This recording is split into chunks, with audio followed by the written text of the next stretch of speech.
आपल्या शहरातील प्रत्येक घडामोडी लेटेस्ट अपडेट पाहण्यासाठी आपल्या पब्लिक मीडिया चॅनलला लाईक, शेअर, सबस्क्राईब आणि फॉलो करायला विसरू नका।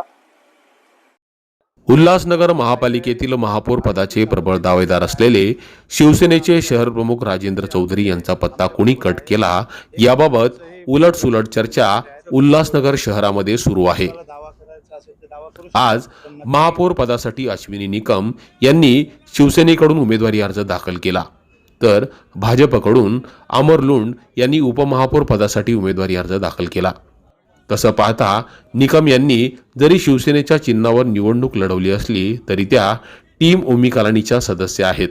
असं असताना खासदार डॉक्टर श्रीकांत शिंदे यांनी आपल्या पक्षातील उमेदवाराला महापौर पदाची संधी न देता टीम ओमी कॉलनीच्या सदस्याला संधी का दिली, हा सगळ्यात मोठा प्रश्न उल्हासनगर वासियांना पडलाय। दुसरीकडे उल्हासनगर महापालिकेत भाजप आणि शिवसेना दोघेही वेगवेगळे लढले होते। दोघांमध्ये निवडणुकीदरम्यान मोठे वाद झाले होते। निवडणुकीचा निकाल लागल्यानंतर भाजप आणि शिवसेना या दोन्ही पक्षांनी आपली सत्ता येणार, आपलाच महापौर होणार असं सांगितलं होतं। शिवसेनेने तर थेट भाजपाला बाजूला ठेवून सत्ता स्थापन करू असं सांगितलं होतं।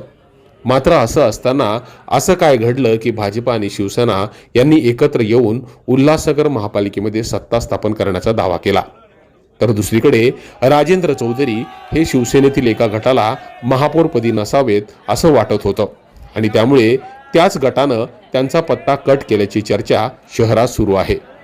महापौर पदाच्या या सगळ्या रंगीत खुर्चीमध्ये 1.25 वर्ष टीम ओमी कॉलनीच्या सदस्यांना, 1.25 वर्ष शिवसेना शिंदे गटाच्या उमेदवाराला, तर 2.5 वर्ष भाजपाला महापौरपद दिलं जाईल अशी चर्चा शहरात सुरू आहे।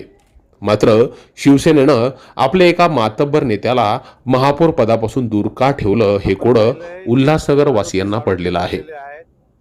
Public media bureau report.